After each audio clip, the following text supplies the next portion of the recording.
Always has to be a shot at somebody. No. They're never clean. They have to run. That's the only shot they have. They do it for 82 games. We're about to find out. He already has shown what he's capable of. Did surprise me. I thought we were going to hang in there. This makes me think that we do need to be humble. I actually think you're the only one who deserved that.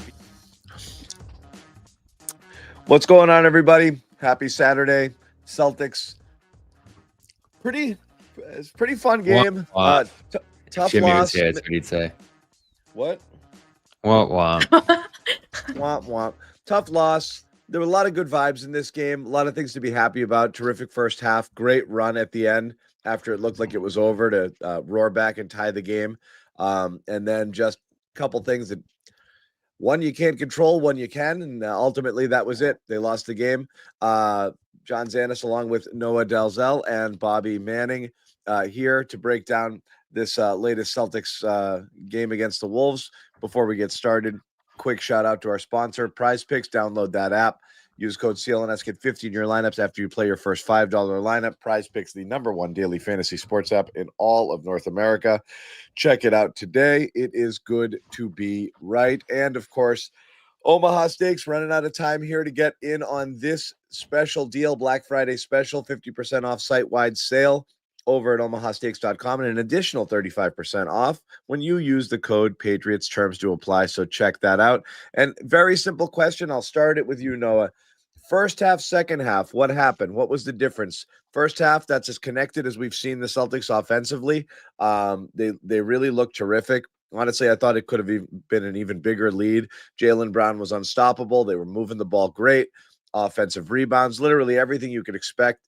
Passing the ball well, finding open shooters, cutting, just brilliant offensive basketball. And then second half, they just completely went cold. Anything Minnesota did, or that's just tale of two halves? That's how it happened.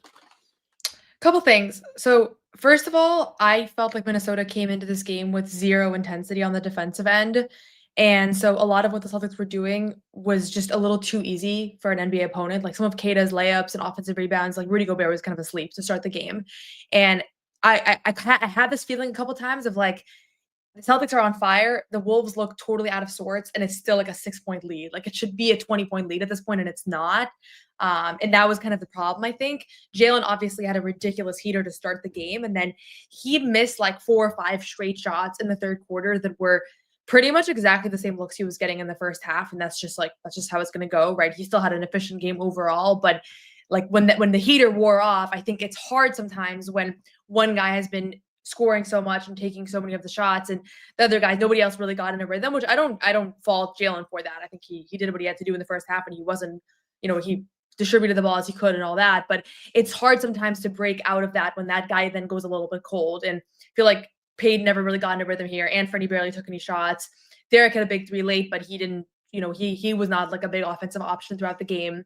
And then Keita, who I thought at the beginning of the first quarter was like so involved offensively, I thought that was the Wolves kind of taking him out of it a little bit. I mean, he had an awesome game tonight, but just in general, like it was a little too easy for Boston to start, and that was just not going to last throughout the game. But yeah, they had a pretty good game plan coming in. They were putting Minnesota's guards in a lot of actions. They were dominating those matchups. It was like last year's Celtics, the way they were going after Conley and Dillingham at times in the first half. And the pick and roll was great for Keita. They definitely got lost in that. They were going at Gobert. Scal was talking about that in the first half. And I think some combination of obviously the shooting coming back down to earth, Minnesota going zone more in the second half, definitely hedging screens a lot more, switching up their defensive approach pretty massively after halftime, just kept the Celtics stagnant. I feel like it was obviously a disastrous second half offensively. Started 49-29, I think, when it got to its biggest run there. 6 points in the first 8 minutes of the fourth quarter. Some combination of just trying to get a shot off in the half court. And man, those threes they were taking were long. Like Minnesota was playing up on them and really forcing them back behind the line. Definitely got into isolation heavy play, and Wolves were bringing some more help on that later. Not enough other guys were getting involved, as Noah said there. And the offense pretty much just crashed into the ground. This is like the first time this year, I think, John, where the super stagnant, just minutes and minutes and minutes of empty possessions piled up on them like we've seen from this team at times in the past here. And it's disappointing because that first half did look like one of their probably their best performance and a half all year Offensively. overall. Yeah, I definitely thought so, yeah. offensively. I will say though, like Hauser misses 2 clean looks at a 3. Jaylen missed some great mid-range shots that were going in. Like I don't think it was necessarily that they couldn't get good shots off in that third quarter. Like it was I think maybe Jaylen to had begin the trouble. fourth. Yeah. Maybe to begin the fourth was a little bit. Yeah, and they were playing off guys. I found it interesting because they pulled Walsh off the court a bunch in the second half, and Shireman got some extra opportunities there. They had to get Hauser on the court. So I think Joe was really worried about the Wolves just packing it in defensively against them, and that's pretty much what happened there. I like the way they got back to Keita in the pick and roll late, but man, it just got stagnant out there for whatever reason. Probably just because of how much Brown was rolling and they were able to rely on him in that first half. No one else really had to do anything. Yeah, and that's kind of it. It's you stop Jaylen or Jaylen, you wait for him to cool off and make the other guys beat you. And law of averages says, on this team with this lineup, that's harder to do. And that's kind of what happened. Jaylen came back down to earth, and some of the other guys who had contributed in that first half weren't able to. But again, if you're looking at it as what went wrong in this particular game, yeah, look, Taylor 2 halves. I agree with Noah. Timberwolves, there's always that fear, right? You play a team that's supposed to be better than you are, and they kind of wait. I mean, how many times have you seen the Celtics do the same thing? In previous years, play with their food a little bit, or maybe come out a little bit flat, and then it takes one quarter sometimes, and you just kind of flip the script here. I guess I'll just ask you guys outright. Coming off the Detroit game, I think a lot of people felt really good about the Celtics, which is like, hey, if this is the best the East has to offer, they're fine. Even if they didn't win this game, they showed they can compete against teams like this. You see a team like Minnesota, who again has been struggling. They're in kind of, Bobby had texted during the game, they might be in team meeting mode. They're kind of like in a team weird meeting mode. They had one. yeah, in a weird identity crisis sort of thing. They'd started off the season playing well, and then everything dipped a little bit. You look at a team like this. Is this team significantly better than the Celtics in your eyes after watching this game? Definitely. They're a championship contender. And I I think you saw that in the fourth quarter. I mean, they've been the 2 straight West finals. So I think by default they are to some degree. Yeah, to me, this is I would be very surprised if this team can contend for a championship. But the biggest reason I didn't feel like there was a huge gap, because going into this game, I would have thought that the Celtics front court rotation is just not going to be able to hang with Minnesota's. Like Minnesota has one of the biggest front court rotations in the league. You have Rudy Gobert, you have Naz Reid coming off the bench, which is ridiculous. You have Julius Randle, and somehow Keita sets a career high for rebounds in this game. Like he finished with 8 offensive rebounds, 19 points. Like that was highly encouraging just as far as evaluating these two teams and how they could face off. And I do give him a lot of the credit, and I will fault Minnesota for how they came out of the gates, because something that I think we can do, not just us three, but just like in general, looking at the Celtics, is you focus so much on the team that we're covering that sometimes I don't even pay attention that much to how the other team came into the night. And so I've been trying to be more aware of it. And like I was thinking in the first quarter, a lot of it was the Wolves. But Keita can put up this stat line against that front court. It's a pretty good indicator that this is not, like I actually think Keita was probably the best big in this game, which is kind of wild, but yeah, the Rudy concern's always going to loom large come playoff time for a team like this. But if this team isn't a championship contender, like there aren't any outside of Denver and Oklahoma. And if that's how you want to feel, that's fine. But yeah, I mean, put this team in the league. Put this team in the East. Are they the best team in the East? Yeah. No, I don't think so. Maybe I just don't believe in this team, but we don't need to. There's things about this team that I don't particularly like, but you mentioned Keita versus Rudy Gobert, and I tweeted it semi-tongue-in-cheek during the game, but Keita over Gobert here. Tell me why that's a crazy thing to say. In today's in this, today, November 29th, 2025, is it the craziest thing in the world to say I might rather have Neemias Queta than Rudy Gobert on my team? No comment. Go ahead. Tell me I'm crazy. You won't find somebody lower on Rudy Gobert than me. So I cannot stand Rudy Gobert. I can't do it. Yeah. That's Yeah, why can't you do I it? don't believe I in a Wolves can't get team you to that's say anchored by something Rudy nice. Gobert. I just don't. But I can't get you to say something nice about the Celtics. You're setting her up. I'm at a loss here. You're setting her up.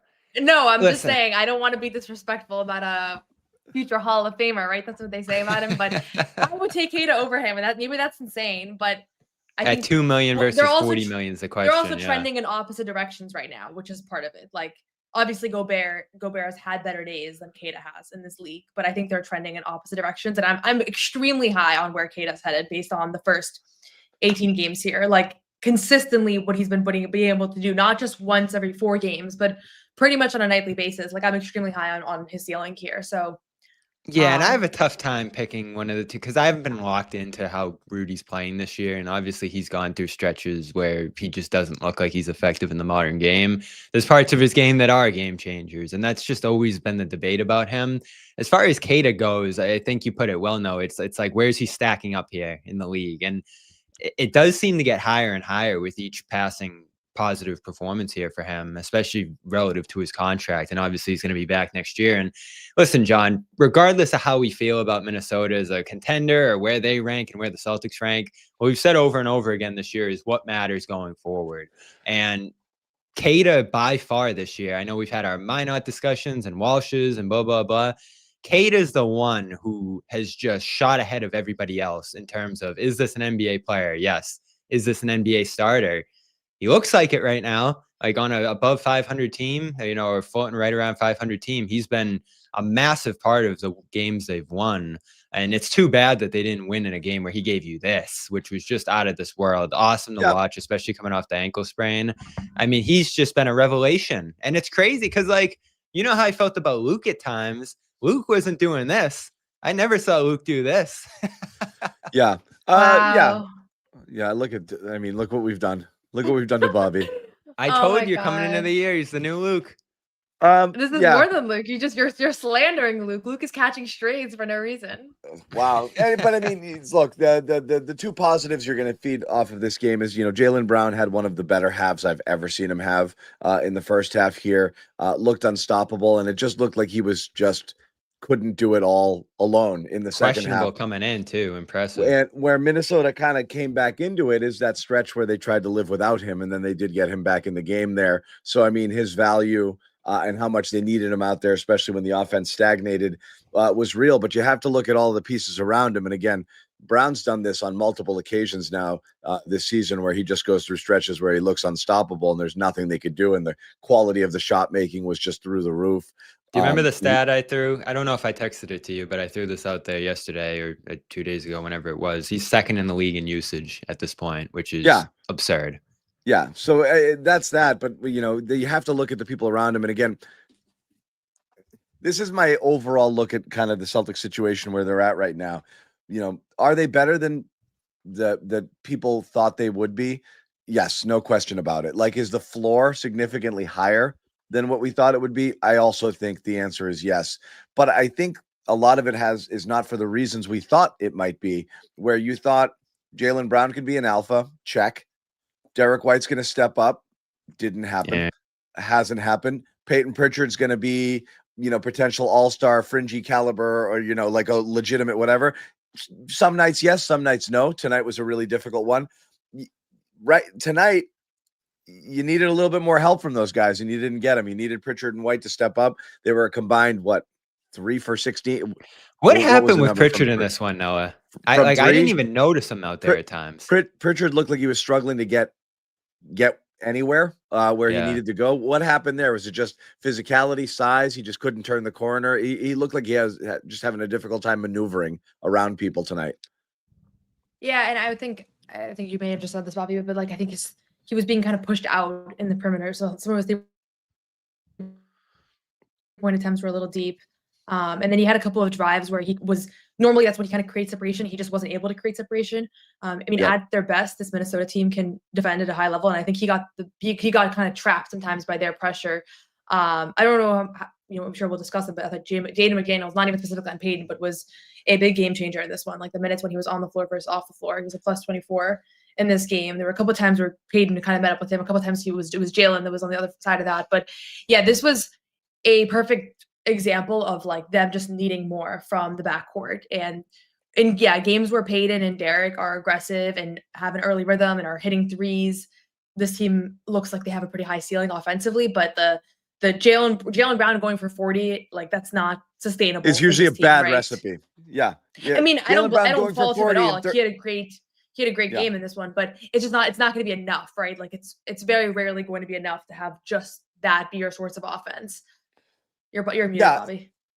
But in addition to that is, you were relying on three guys to get the bulk of the offense here, and two of them, as you said, were ineffective between them. I'm doing the math here. 62 out of 96 field goal attempts came from those three guys, Pritchard, Brown jacking 32 shots. Again, even though he was awesome and scored 41 points and was certainly in that first half remarkably efficient, 5 of 11 from three as well. Really, really solid. A couple turnovers late, but for the most part, he took care of it in the beginning of the game too. How many times are we gonna say it too? Like the shots they are hitting to begin, they come into tonight fifth in offense, John, and the way they're doing last in free throws, they're hard like, shots. It's never like the getting shot to the profile, rim ever. The shot profile is difficult there. So this is where you've kind of got, this is where you're stuck a little bit, right? You've got Keita, and he was playing really well here, and he held his own. Minnesota's a team that's got size. You can't really do the small ball lineup against these guys. They tried a couple of times, but it's kind of difficult. But again, here's your problem. When you don't have your other offensive players clicking, it's hard to find help other places. Jordan Walsh, who I thought was freaking phenomenal in the first half defensively, really bothered Ant. They threw a lot of bodies at him. Walsh was there on the front line. I thought they did a really good job. But he's a starter who scored 0 points for you. And, there's a quick hook for him in that second half where they go to Shireman. And I forgot to check the fouls at that point, but he finished with 4 total. I don't know what that gave him. Was that his third or fourth foul? When did he pick up early? Early in the third? He picked one up early in the third, a really dumb one that had nothing to do, with the play itself. Yeah, came off there. Yeah, that was only his third foul, but it was a quick hook there. I'm not sure. What do you think Joe was seeing there that he didn't like? Because I thought he was really important in the first half.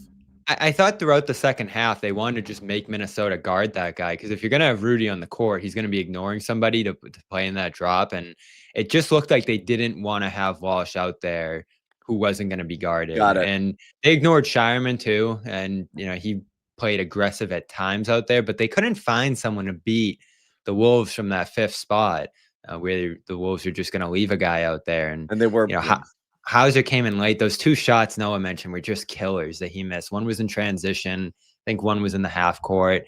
Feels like he's done that a lot this year. And he has struggled to shoot a little bit to begin this year. Probably a small sample that I'm not going to freak out about. But I can just remember time after time after time this year where he shoots a big 3 in an important spot with tons of space and misses it. So, not throwing this game on him there, but you got to have at least one of those, I feel like. Shireman, what does he end up with in this one? Didn't see a ton from him in terms of being the defense. Had 3 points on 1 of 4 shooting. Sam, another kind of game changers there is that Sam was shooting well early on. So that was a turning point. Like he had, I think, 11 points in the first half. And then kind of went a little cold there in the second. So Yeah, the Wolves had a game plan for the second half. This felt like a game Joe was searching for it a little bit in that second half, and he didn't quite find it, right? And you know what? I'll say this too. Like, I keep praising Missoula, John, and I'm saying, like, man, so many games you have the edge at coach. It feels like he's just ahead of the curve. Like, the other guy on the other sideline doesn't know what he's doing. Chris Finch is really good, especially defensively. Like, they know what they're doing on that side, and they made some really good adjustments into the second half. And a lot of it comes down to our shots going to go in or out in those situations when you make those kinds of hedges and decisions. But that's what happened there. And obviously the guys that they ignored or left space to on the offensive side for the Celtics weren't able to hit their shots. I felt like they crowded Brown a lot after halftime. He was playing in crowds. He was kicking the ball out to other guys, and those guys couldn't beat the Wolves rotations. And like Noah mentioned too, McDaniels, monster. Just able to take an assignment and shut it out. That's such a plus when you're playing such a good team scheme too. So again, you have to look at it. This is going to ultimately be, I wouldn't say the downfall, but this is where the Celtics are always going to struggle. If you don't have Brown, if you have Brown go off, I think it's as easy as this. if he cools off or he has an off night, the other guys have to pick you up. And if they can't, this team can't win. They can't beat good teams, right? That's going to be the problem there is all of the other guys doing the things that they're doing are all beyond our expectations, right?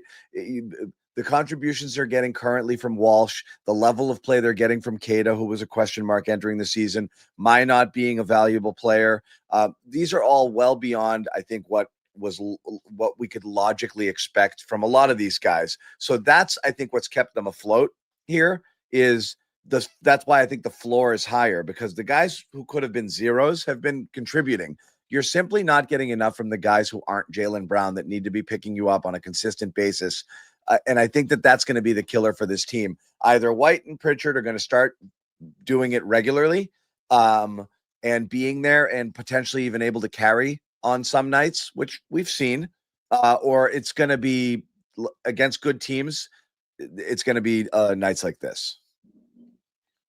Yeah, I was going to say exactly that. That to me feels like the big X factor of the season is can this backcourt figure it out both together? Because I think that's an underrated component of like, they have not been the starting backcourt together. So it's a little bit of developing that chemistry too. But then also just shooting wise, they both came into the season as two of the best three-point shooters, high volume three-point shooters on the team. And last year, Derek set the franchise record for threes made. And we've seen, like, we can talk all we want about Derek's shot profile, but when he's feeling it, like he did in the fourth quarter of that Pistons game, who cares about the shot profile, right? Like he was shooting well. And so tonight, I feel like it was just another example of, and it was more Payton, but they combined for 3 for 16 from 3. It's just like, that's the one thing that I had over projected for this team. Like, I think everything else is exactly as I kind of forecasted. The Jaylen season that he's having is exactly kind of what I anticipated. Like you said, John, like the auxiliary characters, like they've all been positive and all the most recent draft picks and everything. But I thought one of those guys was going to be an all-star this season. I picked Derek entering the year, but I thought one of those guys was going to be an all-star, and neither of them are anywhere near that conversation after the kind of shooting start they had. So I don't know. I still feel like it's going to turn around, but at a certain point, like, maybe I'll be wrong. Yeah. I don't know. That's and no, I thought so too, and I'll contend. I still very much believe Derek White as an all-around player. His value to the team is through the roof. And he's been awesome as an all-around player. Like he's still, been a great, he's still been an outstanding all-around player, team defender, what he does, blocking shots, all of those things, he makes the right play. It's just simply, he has to be the number 2 scoring option on a consistent basis and potentially sometimes be the number 1. And he's not. And right now, Derek White still is an outstanding player, but who looks like a number 3 or 4 scoring option on a good team. And Payton Pritchard still looks like a 6th man on a good team. And so they have not elevated in their new roles. They haven't. That was what we kind of hinged a lot of the season on. And this is why a little bit of the dialogue and again, I don't want to get into the same conversations we had about like, I knew they'd be, because it's the same. I don't want to get the same tired conversation, but I do think there's they're going to be better than we think conversation was based on not getting good, not the Minot success, and not Kada being really good and some of those other things that we mentioned that were, that are pleasant surprises. It was based on those guys stepping up their game big time. And if you're going to look at the story of the season right now, I think that that's kind of it. I think those are the two parts of it. It's those guys haven't stepped into those roles yet, and I don't know if they'll ever be able to. And the other guys have really kept them afloat at the bottom there by playing really, really well. And again, I'll give credit where it's due. And not that it is a difficult thing for me to say, but Mazzulla has done an excellent job. I think a lot of times people are like, oh, Joe's rotations and this and that. I don't think there's great options out there. I think he's always got to experiment and see what fits and see what works, because it's never going to be great with this personnel grouping. He's always going to, there's no perfect solutions here. Sometimes something works, sometimes it doesn't. The amazing thing with them is they almost play to miss shots, and their offensive rebounding numbers are great. Yeah. You look at this game, 14-5 on the offensive glass. That's a win. But you're grabbing so many offensive rebounds, and you're so great in that department because you're missing tons of shots. And that's the team you have right now. Like, they do not have a lot of great shooting lower on the roster. And so for their offensive creators, Yeah. they're running into more traffic because those guys don't have to be guarded. Those guys don't draw defensive attention the same way Porzingis and Horford and guys like that did in the past. So that just puts more pressure on the offensive creators, and there aren't as many. It's Brown, Pritchard, White. So That's so it. And then again, Simons, who's been relegated. And so we now can we have gotta- another segment about Simons. I don't want to have this segment about him Yeah. because I think everyone's confusing what I'm saying about it, but I do want to ask you guys a question about it, which we will in just a minute. But first off, quick shout out to our pals over at Prize Picks, our sponsors here, #1 daily fantasy sports app in all of North America. And again, great time of year, a lot of action, a lot of fun stuff to focus on. Whatever season you're locked in on, basketball, hockey, football, check it out. #1 daily fantasy sports app in all of North America. Pick more, pick less. It's that easy. You can win up to 2,000 times your cash. And again, play it however you want. It's 2 to 6 stat projections. Doesn't matter the sport, doesn't matter the player. One of the cool things about Prize Picks, you can pick one player and stack their projections if you want to go points, assists, passing yards, touchdowns, what have you. You see the offer on the screen there. Code CLNS when you download the app. Play 5, get 50 instantly in your lineups. Once again, code CLNS. Download that app. Get 50 in your lineups when you play your first $5 lineup. It is that easy. Tons of fun. As I said, you can mix and match sports. I like to focus in on either one game or one window of time, particularly with football games, the 1 o'clocks, the 4 o'clocks. But again, however you want to play it, cool stuff, free squares, where you can just insert those into your lineups and basically makes it that much easier to get paid out. Flex play, injury reboots in case somebody gets hurt. You don't have to worry about that. And again, Prize Picks is where it's at. So check it out. One more time, code CLNS after you download that app. Get 50 in your lineups when you play your first $5 lineup. There it is right there. Prize Picks, it's good to be right. So I'll bring it back to you. And again, I want to be perfectly clear on this because I think people misunderstand it. I think Anthony Simons has been kind of not great. A few streaks here, period. Offensively, Okay. I think he's just dribbling and not doing much. I don't think he's beating defenders off the dribble where I think he should be, or at least be trying to. But let me get all the way through this. Okay. Yeah. I want to be perfectly clear. I don't love a lot of what I've seen from what's happened with him. But given the obvious issues you have through this period, which is you need somebody to help out Brown consistently, and probably your best pure offensive player on this team, just offense only, maybe not all the way around, but a person who can fill it up is Simons. He's not perfect. He might not even be good, but he can score. He can shoot. I still do question, at what point is Joe going to try to approach this differently and say, I got to see what I can squeeze out of this guy. I don't love the player. I don't love the fit. I don't love it on this particular team. He's not what I need, but I got to find a way to squeeze some more offense out of there to consistently to give Jaylen Brown help. So I got to find a way to make his minutes more impactful than they currently are. That's all I'm asking about in the Simon situation, because it feels like there are certain nights where he might as well not even exist based on his usage or how he's used with the lineups that he's playing. And he gets his little stint and nothing happens. And then he's gone. And you see at the end of the night, it's 15 minutes and he's taken 3 shots. That doesn't make sense to me. You're either going to use him or you're not going to use him. And if the answer is not, then trade him, attach a pick to it, and just save the money. But if he's on your team, I don't understand not trying to figure out a way to maximize the minutes off of there. Is there anything that can be done differently here with him to try to generate a little bit more offense? Yeah, I think I mostly agree with what you said there, John. And to be honest with you, the way I look at it is that if you view him as a negative on defense, which I think they do, and a positive on offense, and that's the tug of war. When he's in there, I would like to see him get more shots off, right? Not to oversimplify it, but he takes 4 in his 17 minutes. To me, it's kind of like a waste, right? Like in those 17 minutes, if you're only getting 4 shots off, one of those was like he got a ball with the clock winding down. He actually scored on it, but it was a broken play that he found a way to put the ball in the basket. But it doesn't seem like they're really running much for him, or he's much of a priority on offense at times. There are stretches where it feels that way, but tonight it didn't at all. And So I know we had discussed that Jaylen Brown quote from a couple weeks ago when I had asked him about him being, and Simons and kind of getting excited when Simons get going. And he said, we have to keep an open mind about it. And I think that got interpreted as like, maybe it's about him starting, but more likely I think it's about just him being a bigger focal point when he's on the floor offensively. And I don't know how much that is. I'll go back and rewatch these minutes, but I don't know how much that is on the coaching and on the play calling, how much of it is on the players for basically saying, if Simons is on the floor, like he's here for one reason, right? He's here to score the ball. Yeah. I don't know, but I agree with you. Like they're not getting a ton out of him at this moment. And I also, I don't know how much the long-term plans have anything to do with it at all.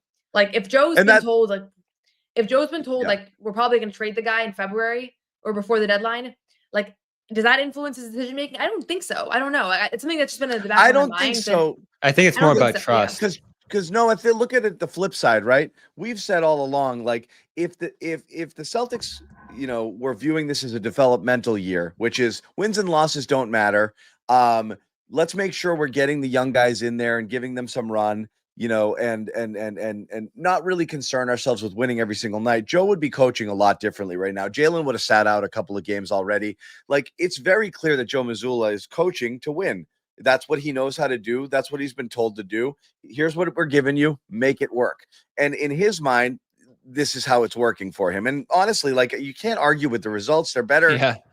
They're better to this point in the season than I thought they would be. So it's not questioning it. It's just simply, I don't know what you're doing. Like it seems weird to waste an asset in the same way. This isn't quite analogous, but like, I don't think you utilized Drew Holiday to his fullest while he was here. He played a particular role based on what they thought they needed on this team, but you didn't get the most out of Holiday, certainly not last year, just camping him out on the 3-point line. You took away a lot of the things that he can do well, but that's just what fit on this team. For Simons, because it's an ill-fitting team, you don't want to play 3-guard lineups. You have some problems in the front court. He's playing behind both White and Pritchard at this moment.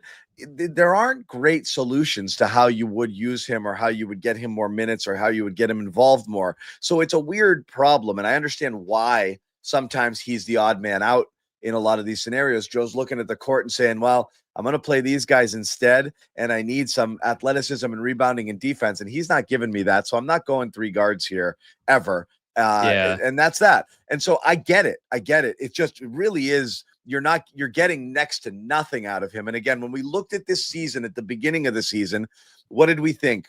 And this is why, again, it's weird that the Celtics are here as successful as they are, because some of the things we thought, White stepping up into an all-star sort of level role and being a legitimate number 2 scoring option, Peyton Pritchard absolutely proving that he's a legit NBA starter in this league, and a bucket getter coming off the bench in Anthony Simons, who's going to actually help things. And those things haven't happened right now. And that's kind of weird to me that we're in this position with Simons and nobody knows what to do with him. I'm not advocating for more minutes. I think he's been not great, not great. Yeah. And I don't always think he can do stuff, we figure out how to get him to do that.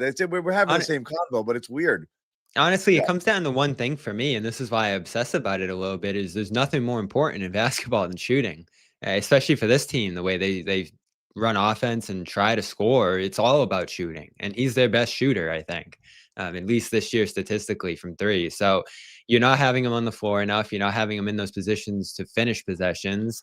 And obviously he brings a level of creation. I know, Noah, you've liked his passing at times. There's a lot offensively you can take advantage of with his game, but there's 3 problems. And the first is why I make the Schroeder comparison. They're trying to do different things to win that he doesn't do. Like, I think they have bigger priorities than just getting a shooter on the floor and running some stuff for him. They do have to run some stuff for him because he's always going to be playing with a White, Pritchard, or Brown, and those guys are going to have the ball more often than not. Maybe what you can say, and this is what I keep saying, is you can probably make him a little bit more interchangeable with Pritchard. And I keep stressing that Pritchard's had the better year. Pritchard does more things than Simons does across the board as a basketball player. But the things you need right now, Pritchard isn't giving you super consistently. Well, and Simons is at least comparable enough to where you say, all right, it shouldn't be a slam dunk that Pritchard's playing the big moments or more minutes than Simons on any given night. I know that's been a pull and tug with the fan base all year. I am team Pritchard, but it has veered a little bit too much in the Pritchard direction. But can we have the conversation this way? And Noah, tell me if I'm crazy here. I think Pritchard's an overall better player, and he does more for you. I also think Pritchard is better at creating his own shot, and we've seen him, and we saw him what he was able to do with the mid range, and when the three wasn't falling earlier in the season. He's better at creating separation. He's more physical. So I like what he does there. Simons, where has Simons been his best this year? In catch and shoot opportunities.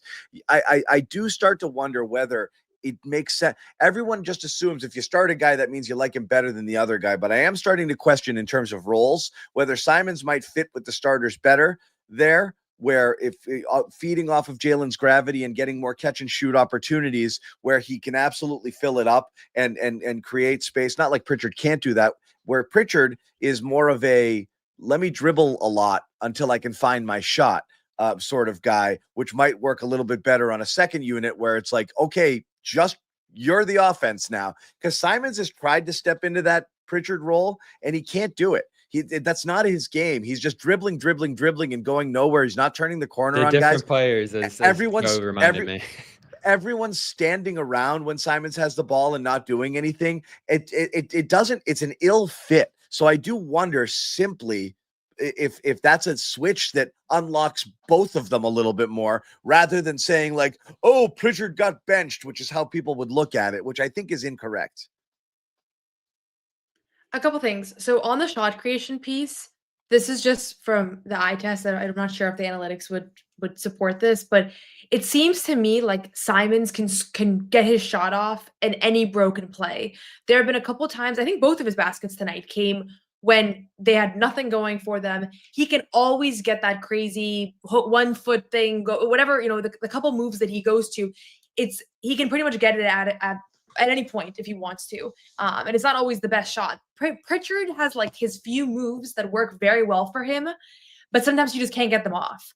So overall, like I probably would lean like Pritchard's offensive game because those few moves are highly efficient. But at times, like in moments tonight and sometimes in big playoff series, and I know a lot of fans have complained about his ability to score against like elite defenses, it seems to me like it is a more stoppable offensive bag. That's just from watching. That might not be. Who has a more stoppable bag? Pritchard does. Like Simons has this ability to score off of these broken offensive plays, which is why I feel like he's in an unfair spot, because sometimes he'll get 4 shots off and they're all in a terrible spot, like they're all, with the clock winding down, and Jaylen's already tried to score 3 times and now they kick it out to him and it's like, oh God, there's 3 seconds left. And he can create that space. Like he has that ability. That being said, and I know everybody thinks that I can't look at Pritchard objectively because I believed in him as a player starting 2 years ago, but objectively, the noise around his season to me is just disproportional to the product that we've actually seen on the floor. You look at this is his last 10 games. I just pulled up his stats. 17.9 points per game. He's shooting 47.3% from the field, 43.8% from 3, 4.7 assists, and 1.5 turnovers a game. Like him and Derek have done an exceptional job of not turning the ball over. And after a really ice cold start to the year, he's been efficient the second half of the 19-game stretch. It was really like the first 7 games where he was really struggling offensively. So I'm not like alleging that he's playing at an all-star level. He's definitely not. But I just don't view like he has one bad game and everybody starts to have this feeling of like, this isn't a starter level player, which I know it's not you, John, that's saying this, but just I feel like that's it's like a quick trigger. Yeah. A lot of people have that. I don't know. And this is not him alone. Like I think there are certain players that I don't know if it's where they came from or what they were a few years ago, or if it's their literally like physical build, but for some reason, people just look at their game by game performances a little bit too closely in a way. And I think he's done a fine job, honestly, as their starting guard. And especially if Anthony Simons is not here to stay, which again, I don't know if that's true. But imagine if the organization's plan is to shed his salary before the year ends. So what, Joe is going to move Anthony to the starting lineup, potentially disrupt like Pritchard's flow here as he's acclimating to a starting role, only to then trade him in 2 months, that has to be a part of the calculus when making those kinds of decisions. I don't think Joe chose to start Pritchard because he was told we might trade Simons. But at this point in the game, 19 games in, to make that move if you don't have that longer term assurance, like I think it's less about that, no, and more like the flow of the game's going. Pritchard can't get his shot off. Simons, they get into the sequence. The moment he came into the game in that first quarter, they gave up 5 straight baskets. I have to look back. I doubt it was all him or, even a significant portion of him. But that lineup just isn't great defensively coming in with Garza and Simons. They do it every night. And then Joe's calling timeout. They start switching some things around. They get away from Simons in most matchups for whatever reason. And then it's Pritchard and White the rest of the night. And that's fine. Those guys have played better than Simons this year, but that's just how every game seems to be going right now, where that second unit doesn't work for whatever reason. They're going back to the guys that they trust and who have been a little more consistent and stable. And Simons is on the sideline, like, talking to Sam Cassell again, trying to figure out what he's doing here. And it's like he's in a brutal position. He is. And I commend him for how he's handled it. I think he's been exceptional for how he's adjusted to their system, tried to fit in, be passive to defer those other guys. But the question we keep asking is, are you getting the most out of him? And, I'm looking at him and Pritchard's stats this year in terms of the efficiency. It's pretty even. These guys have had very similar seasons when it comes to their efficiency offensively.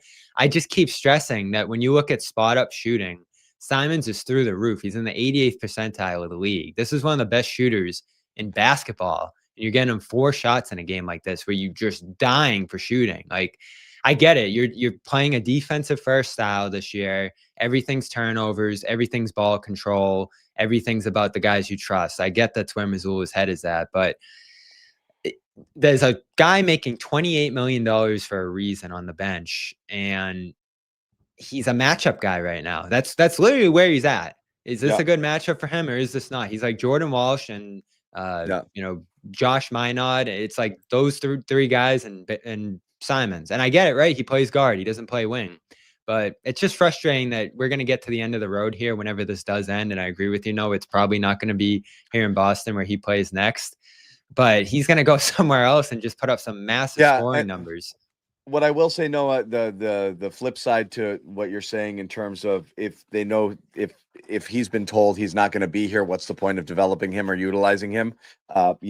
Conversely, if he's not going to be here because they want to trade him, wouldn't you think that part of the strategy would be, let's build up a little value here? And you've seen teams do that, which is showcasing players. Right now, you're gonna have to attach like 3 first-rounders to him to get rid. I mean, before it was like they probably didn't trade him in the offseason because they didn't want to give us they didn't want to attach a 2nd-round pick to it. I think trading him would be stupid, by the way. If you're just giving up a first and getting nothing, like just let his salary expire. I mean, I think trading any good player is stupid, but if the ownership gives you a directive that you have to trade $20 million all of your books, you're probably going to do something that's going to make the team worse, right? Yeah. Right now it's Simons or Hauser in a minimum, as Scotto's report indicated, and we haven't mentioned it on the show here, but Michael Scotto reported that there is at least buzz around the league that, or an expectation around the league that the Celtics might have to get below that tax line, and there are 2 ways to do it: Simons or Hauser and some other money moving around here. And it's funny because there are other ways to do it too, but those have never been mentioned. Like what? Like Derek White. You can trade Derek White. You can trade Peyton Pritchard. You can trade. Is that where you're going?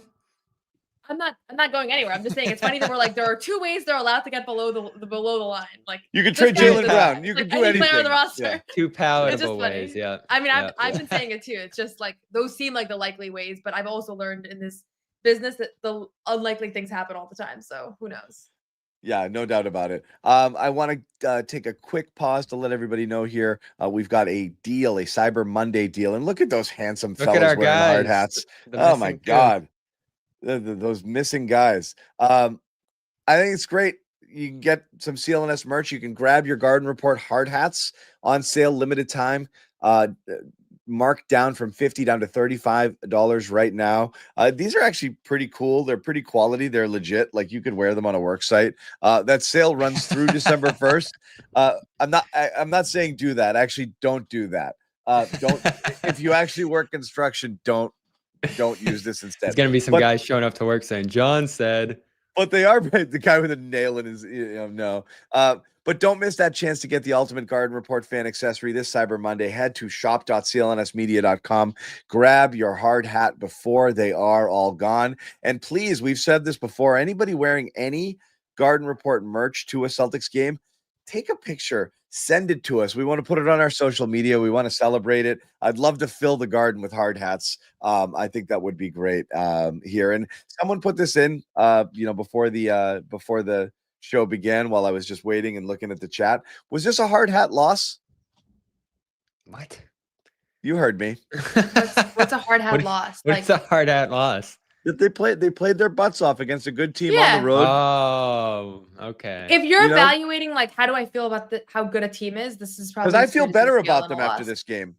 But that's why Yeah, I'm hyping up Minnesota now. Like, they're great. And in the fourth quarter, Yeah. my biggest takeaway was this is a great team that reached their level. They did not enter the game at that level, as you said, Noah. Yeah. The first quarter was a joke what they were doing. And then by the end of it, that's why they are a great team at times. And listen, if you watched Timberwolves Thunder the other night, like the Thunder, this invincible machine who wins by 20 every night, and Shea doesn't play a second in the fourth quarter, Minnesota pushed them down the wire there. And I think every team in the West, that gauntlet out there, looks at Minnesota and says, he'll probably beat them, but it's going to be 6-7 games, and it's going to be really hard, and there's just going to be all kinds of challenges along the way in a series like that's what I'm trying to emphasize here is like, are they a championship contender? Are they going to win the title? No, but they're one of the 5-6 best teams in the league.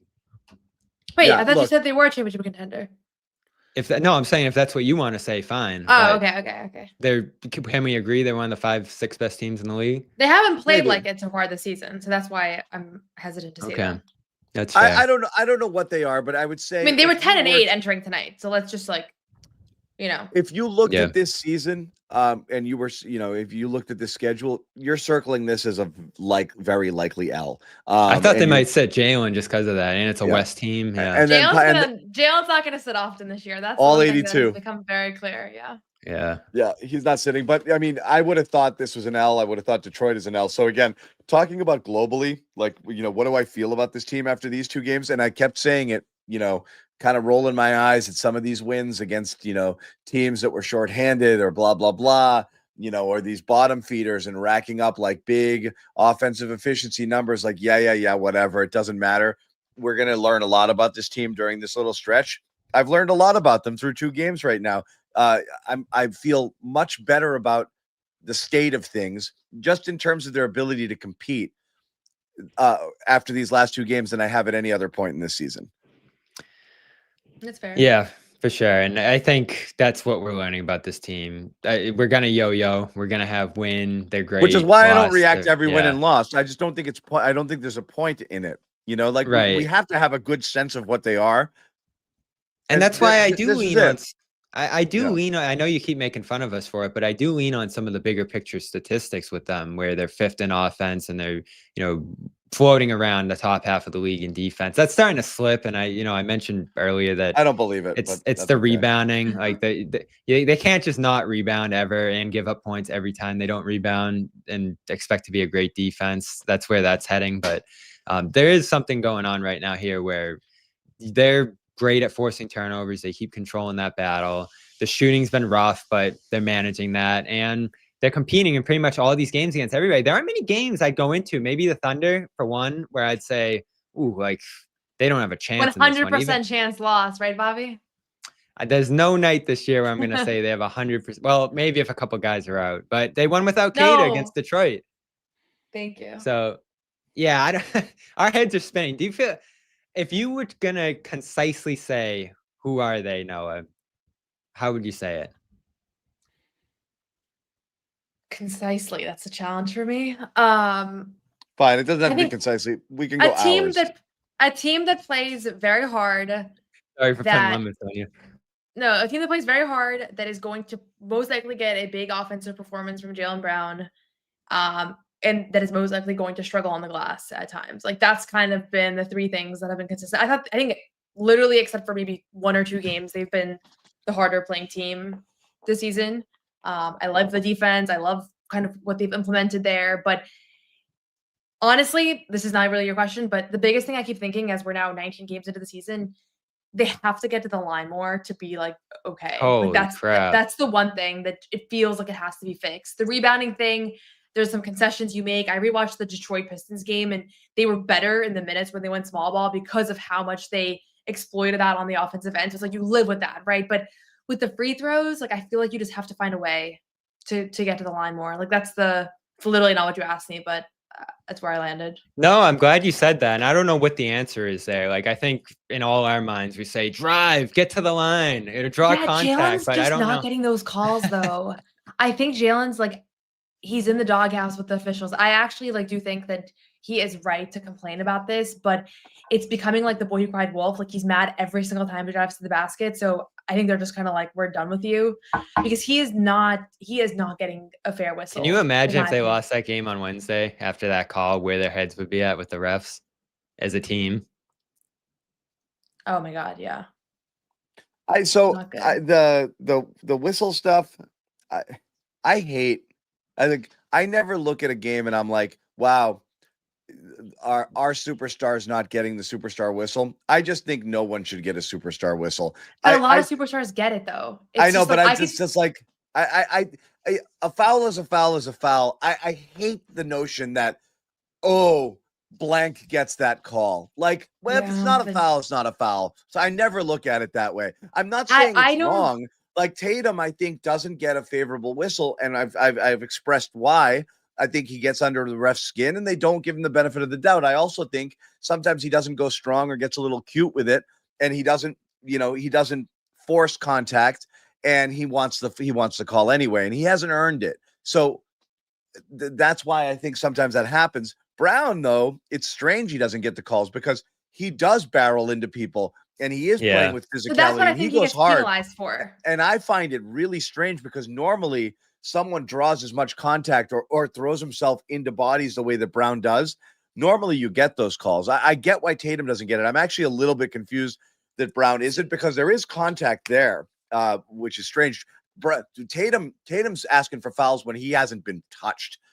Brown is at least there's mutual contact there, whether he's generating it or not. So this is the thing. So I went back on Thanksgiving night and I rewatched his rim misses. As I did. I don't have extended family in Boston. So I rewatched his misses around the rim. And I think there's two things. One, and this is not just the Jaylen, I've said this before about Giannis, Jokic, the bigger, stronger guys in the league get officiated differently. I truly believe that there is like an optics to it where like Derek or Peyton or Anthony, like the same contact that the refs would blow the whistle for those guys, they just won't for Jaylen just because of build. Like I think he doesn't flop enough either. He doesn't flop enough. But the other thing is that he is so fed up now with the officials that it seems like he's now driving into the basket to prove a point of like, look how I'm going to get hit and you're still not going to call it. And then sometimes he finishes and then he runs down the court after the makes like, what is this? Like shrugging. And then I heard him yelling last game. Yeah. And then other times he's barreling in and there's some contact, but it's like he wasn't actually trying to finish the layup. Like he was driving with the intent to draw the foul. And so it's like he's almost proving like that, like a good old fashioned like shove or a push or like a slap on the wrist is not what officials are really looking for. They're looking for when you like get a guy. You know what I mean? Like, when like Pritchard gets a guy or like when SGA gets a guy. Yeah, that's like, so I think his whole approach right now is like he's just drawing so much contact, but it's like not that clever. Like he's just barreling in, guys are hitting him, and then they're just like, oh, we're not going to give you that call every time. That sounds like oversimplistic. That's literally what I've seen when I've gone back to look at his drives. So I don't think that he's getting a fair whistle. I also think that it happens to a lot of stars. He's not alone in that. I think there's just different guys are perceived differently by officials, but it's a little bit of a challenge because he is the guy that should be going to the line 12 times a night, and he's not. And so that has to change, and then everybody else. Yeah, it's everybody else, honestly. I mean, nobody else is driving to the basket. So, they don't drive. And that's more why more Keita, because when Keita's involved offensively, they have another layer. Keita shot a ton tonight. Yeah, he getting hit on the roll, and they don't roll. I'm just gonna keep saying it. Like, it annoys me, honestly. Like, I hate it. We're just never gonna. Not we, but the Celtics are never gonna roll. They're never gonna cut. They're never gonna run. It's just mid-rangers and threes. You're just going to shoot jump shots all game and pray that they go. Like, there's no variation in the offense. You can't have a little bit of a mix here. I know that they're limited on their personnel, but you become a little bit predictable. You become a little easier to guard. You end up with this free throw deficit. And honestly, I feel like the biggest thing they've conceded this year, Noah, is that as Joe has said, they're going to foul to force turnovers. And great, I've loved the turnover differential thing that they've done here, but they're fouling like crazy. They never get fouled. And it's pretty much, John, like you're starting I forget who said this. I wish I could credit them because it's so well said. It's like you're starting the game down by 7 or 8, whatever the free throw differential ends up being on any given night. And they lose it every single night. There's not a question. You can go into a game. Noah, there might not be 100% chance you're going to lose the game, but there's 100% chance every single night that the Celtics are going to lose the free throw battle. I have to check it, actually. They might have like one tie or one win at this point, but they lose the free throw battle every single night. And I don't know how to fix that, John. I don't have an easy answer for how you get to the free throw line more. I think Joe has even said in the past, you can't control what they call, but they do not get to the free throw line. You're a team that lives in the mid range or shooting threes. You're not getting the line a lot. It just is what it is. Like Kada got fouled a bit, and he's in there and he's mixing it up and he's, getting shots in the paint. Brown, yeah, while he does go to the hole, he's making a lot of his living with step backs and fallaways in that mid range there. So, yeah, I mean, you have foul merchants like SGA who are trying to draw fouls on those jumpers and this and that. But is that what Jaylen should do? He's doing it differently. That's what's frustrating to me. Is that he's trying to get a guy in the air and trick a guy. And he's not trying to shoot. He's trying to draw foul. Right. Yeah. But Jaylen is just like, I'm going to go to the basket and you're going to hit me. And the refs are like, it was almost like it was too straightforward or something.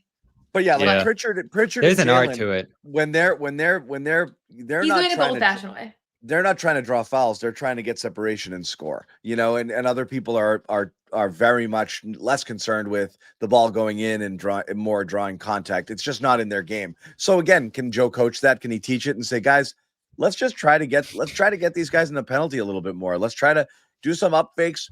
You just throw your body into people, draw some fouls. I don't know if that's just to make it a point of emphasis if it's really important to them to. Don't worry as much about getting a clean shot. Let's see if we can draw some contact on this. But look, we say that, and how frustrating it is it watching Tatum try to draw fouls versus trying to go hard? It might be my least favorite thing to about the season, though. Hasn't the season made you appreciate Tatum a little more? Not really. I feel like you always appreciate Tatum. There's no question what he does. I mean, he's I thought you meant that differently. No, I mean, it doesn't. Tatum is clear. I mean, like, what are we talking about here? Like, these conversations aren't. No, I'm saying they're parts of his game. There are parts of his game that get taken for granted. I appreciate his rebounding more than I did. It's the rebounding, the defense, the switchability, and also just the gravity. I do think that certain players, you would lose some things because everything would be revolving around Tatum as it often does offensively. However, I do think his gravity would open up things. Who I think would benefit the most from him is Simons. Like, I think him playing alongside Tatum would help him a ton here. And how many wins would they have with Tatum? We've seen how much Derek White has. We've seen how much Peyton Pritchard has. Like, those guys. And again, we're back to the original conversation we had at the start of the year. Everyone stepping up a role or two beyond what they're comfortable. All of a sudden, those guys slot back down into their normal roles with Tatum on the court, and you're going to get Derek White blow-up games, more Peyton Pritchard games, more Anthony Simons games with Tatum on the court. But without him there, it's going to be harder on all of those guys because they just have to kind of singularly go off. And we've seen Simons do it. We saw White do it last game. It's just harder. It's harder for them to do it. How many wins would they have with Tatum, you think, Noah? Probably 19 and 4. 19.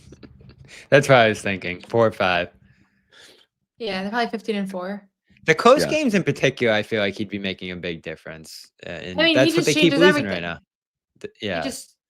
For sure. I mean, just talk about the first 3 games of the season where they couldn't get a rebound. Like, they would have been able to get a rebound, Yeah, no doubt.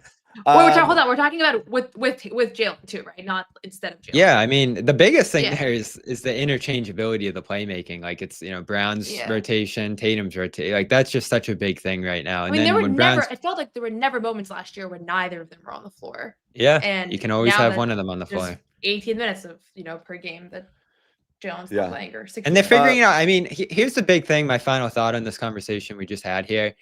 when you look at what they're doing this year, how they're trying to win, the statistical battle that they face every single night, I mean, they are just up against it. And it feels like a miracle that they're above 500, the way that they're trying to win right now. And this is why I keep giving credit to Joe. The chat hates me every time I say it, but he is just problem solving every single second of every single game. No matter what. Yeah, honestly. I don't think there's any way to fix that, but the chat might just hate you. Yeah. But they are problem solving. The free throw thing we just mentioned, last in rebounds. Like, think of this formula that's shooting poorly. If I said going into the year that they were going to be last in rebounding, shoot poorly, and face that free throw deficit every single night, where would we think this team was? Not above 500, certainly. Well, that's what's funny is I and again, this has nothing to do with anything. It's just what I find interesting about the conversation. You have a lot of the "I told you so." They'd be better than we thought, but everyone thought they'd be better for different reasons than they have been. So there's so many things where you're like, if I told you X, Y, and Z was happening, would you think they'd be good? And the answer would be no. But then you, on the flip side, but if I told you that Jordan Walsh would be a lockdown defender and starting, and and Josh Minot would be shooting 55% from three for the month of November, you'd be like, yeah, that sounds amazing. They'd be and awesome Kata, if that happened. Holy crap, 19, would be going, having 2020 games. You'd be like, oh my God, they're going to be great. So it's a weird season so far. Kata, before we wrap the show, I am so thrilled with where he's at, because he was in a tough spot coming into this year. And Bobby, I've expressed to you what I think you are allowed to say about Neemias Queta after what you've done to besmirch him to the last couple of seasons. He went all the way to Portugal to say sorry. I went to Portugal. Yeah. The ultimate apology camp. We broke bread at dinner. Yeah. He took a flight to apologize. Yeah. We literally broke bread at dinner, and look at where we are now. No, I mean, I never badmouth him. I just said he was the fourth center, and that's what he was at that time. But to think, and I was so worried coming into this year because he's awesome. Like, his game's great. It's different than Luke's.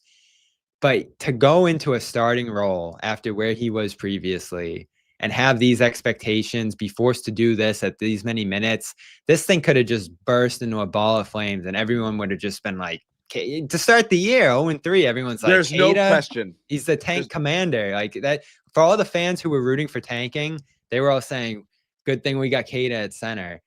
But to see him doing this now and see him being this central to winning, like, I'm already starting to do the numbers on an extension, John. Like, I think he's going to be that consequential. Everyone gets future. $20 million in your book. Yep. No, I get it. Just hand him the $20 million check. That's, every good extension worthy player. I will say, we've said this, about most important. I mean, Brown is obviously clearly the most important player on the team. If he were to miss time, I don't think that they could survive that. But Queta's number 2 right now, because there's nothing behind him. And if Queta was bad, as you said, Bobby, this would be a nightmare right now. They would be in jail, absolute jail. And so no question. Yep. Go ahead, Noah. I know, entering tonight, Queta was one of 2 non-OKC Thunder players in the top 10 in net rating. 8 of them are from the Oklahoma City Thunder, and then it's Steven Adams on the Rockets, who has been a net ratings god for years, and then Queta is the other one. Like, it's pretty remarkable. You're looking at this team has been a 500 team, right? And that's how impactful he's been. I think he was a negative tonight, but overall they have just been a different team with him on the floor. And so as much as Joe nobody's really kind of affirmed the whole idea that he can't play more minutes. Like, Bobby and I both asked him about it. He said it's just rotations, but I do think you're going to see his minutes kind of uptick here as the season progresses. I feel like in that last game before he got hurt, I'm trying to remember which one it was. It was starting to uptick. It was starting to go into the 30s. The comeback against the Nets that fell short, he played 11 minutes in the fourth, was everywhere, just flying around, like leaping from like 5-6 feet away from the basket to put back misses, was so crucial to that comeback that almost worked out. I mean, I'm just watching him every night. The screens he's setting, the offense. He had like 5 rebounds before like you could even sit down and start watching the game tonight. Like, it was out of this world, and I'm just so impressed. It's a credit to the development.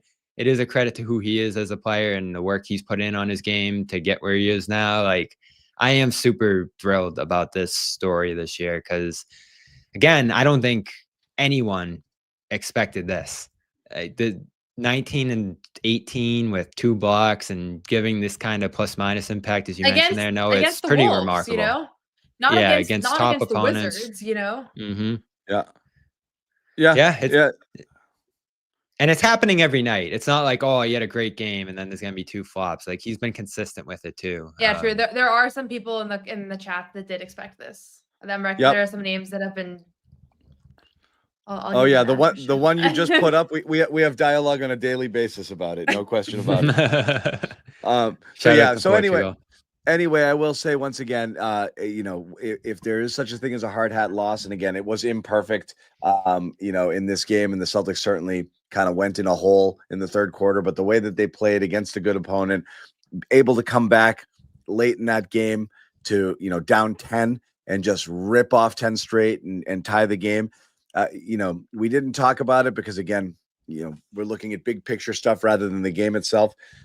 The 2 plays I mentioned off the top, I know, you know, Jaylen fights for a rebound. It goes out of bounds. Minnesota retains possession here, but I thought the killer play, the killer portion of that sequence was Pritchard helping off his man in the corner.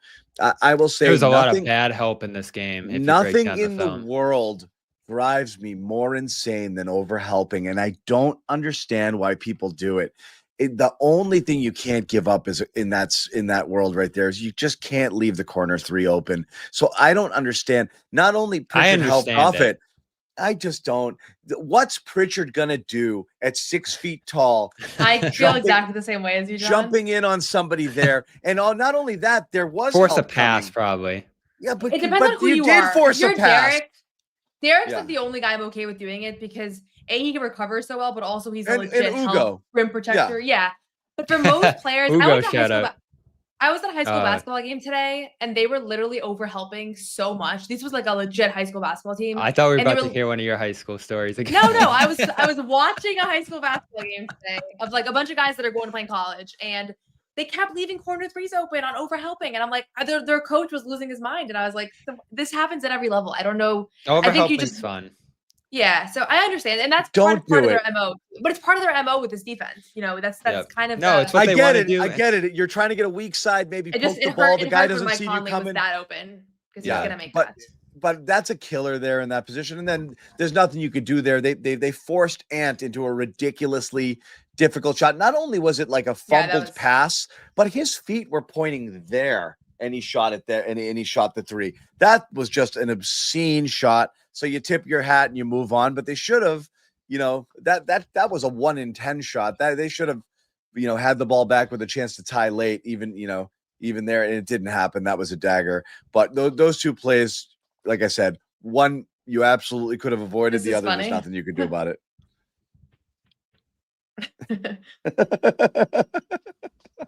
Yeah. Anyway, so that's it. Like I said, we're going to keep this one short. We got another one coming back tomorrow when the Celtics face the Cavs. I don't even know who the Cavs are anymore. So we'll see. This is another one. If you looked at it on the schedule, you'd be like, that's an L. But that's a tough one back to back. I'm curious if anybody rests tomorrow night, especially. You had 2 guys coming in questionable. This was a hard-fought game with Brown and Keita both questionable to play in this one. We'll see what they choose to do lineup-wise. But you know, that game's tomorrow at 6 o'clock. Yeah. So we'll be back with a post-game show right after that one as well. Quick shout out again, our pals over at Prize Picks, #1 daily fantasy sports app all in North America. Download the code. Get 50 in your lineups after you play your first $5 lineup. Also, it is Cyber Monday. Head over to our store right now. Use that code. It's shop.clnsmedia.com. The code Cyber Monday. Get $35 hard hats. Go and get them. 30% off.